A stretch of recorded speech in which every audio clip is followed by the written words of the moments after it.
Assalomu alaykum. Bugungi tayyor bo'lgan buyurtmalarimizni bir qator ko'rsatib o'tamiz do'stlar. Sizlarga ham ilindim. Xudo xolasa ijodlarni bitta ko'ringlar-chi. Xudo xolasa ajoyib deb o'ylayman inshaalloh.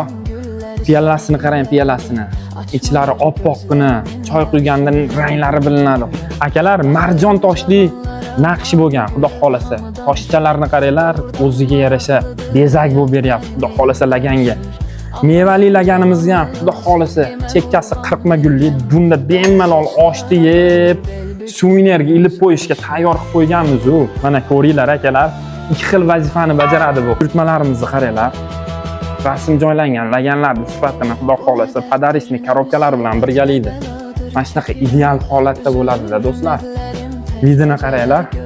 Qopqoqli laganimizni hali ko'rsatganimiz yo'q edi akalar. Bitta ko'ringlar-chi, xudo xolasa ichlariga naqshlarini qilib, qopqoqlarini ajoyib qilib tayyorladik. Bunda osh solib mehmonga borsangiz, issiqqina yetib boradi-da. Xudo xolasa sifati ham go'zal bo'lgan. Aloqaga chiqinglar, sifatli qilib tayyorlab beramiz inshaalloh.